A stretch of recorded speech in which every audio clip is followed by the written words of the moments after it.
ಅದು ಏನಾಗುತ್ತೆ ಆಗಲಿ ಎಲ್ಲ ಆಗ್ಬಿಡ್ತಲ್ಲ ಸರ್.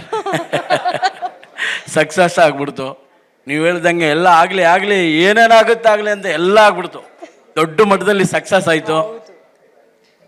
ಎಲ್ರಿಗೂ ನಮಸ್ಕಾರ. ಈ ಪಿಕ್ಚರ್ ನನಗೆ ಚಾನ್ಸ್ ಕೊಟ್ಟಂತ ನಮ್ಮ 3 ದೊಡ್ಡ ಕಂಪ್ನಿಗಳು, ಅದು ನನಗೊಂದು ದೊಡ್ಡ ಭಾಗ್ಯ. ಇಲ್ಲೇ ಶವರ್ ಗಡಗಡ ನಡುಗ್ತಾ ಇದೆ. ಪಿಕ್ಚರಲ್ಲಿ ಹೋದರೆ ಏನೂ ಕಾಣೋದಿಲ್ಲ. ಬಟ್ ಎಲ್ಲ ಮೂರು ಕಂಪ್ನಿ ನನಗೆ ಹೇಳಕ್ಕೆ ಬರ್ತಾಯಿಲ್ಲ, ಅಷ್ಟೊಂದು ಸಂತೋಷ ಆಗ್ತಾಯಿದೆ. ಯಾಕಂದರೆ ಅಷ್ಟು ದೊಡ್ಡ ಕಂಪ್ನಿಗಳು.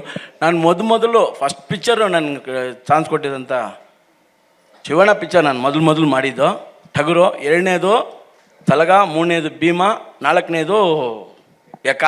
ನಾನು ಮಾಡೋಗ್ಲೇ ಫಸ್ಟು ಪಿಕ್ಚರು ಸ್ಟಾರ್ಟ್ ಆಗೋಗ್ಲೇ ನನಗೆ ಇಂಟರ್ವ್ಯೂ ಒಬ್ರು ಕೇಳೋವಾಗ ನಾನು ಹೇಳಿದೆ, ನಮ್ಮ ತಾಯಿ ಸೊತ್ತಾಗಲು ಇದು ಸಕ್ಸಸ್ಸು ಬ್ಲಾಕ್ ಬಸ್ಟರ್ ಮಾಡುತ್ತೆ ಅಂತ. ನಮ್ಮ ತಾಯಿ ಮೇಲೆ ಸತ್ಯ ಮಾಡಿ ಹೇಳಿದೆ. ಅದೇ ಥರ ಆಯಿತು. ಚರಣ್ ಸರು, ಮಾಸ್ತಿ ಸರು, ನಾವು 4 ಜನನೂ ಈ ಲೈನಾಗಿ ಹಂಗೆ ಬಂದಿದ್ವಿ. 4 ಪಿಕ್ಚರು ಸೂಪರ್ ಡೂಪರ್ ಹಿಟ್ಟು. ಅದರಿಂದ ನಮ್ಮ ರೋಹಿತ್ ಸರು ಈ ಪಿಕ್ಚರ್ಗೆ ನನಗೆ ಕರೆದು ಹೇಳಿದ್ರು, ಜಾಕ್ ಈ ಥರ ನಿನಗೆ ಪಳನಿ ಅಂತ ಒಂದು ಕ್ಯಾರೆಕ್ಟರ್ ಇದೆ ಮಾಡಬೇಕಂತ. ಆದರೆ ನನ್ನ ನಿಜವಾದ ಹೆಸರು ಪಳನಿನೇ.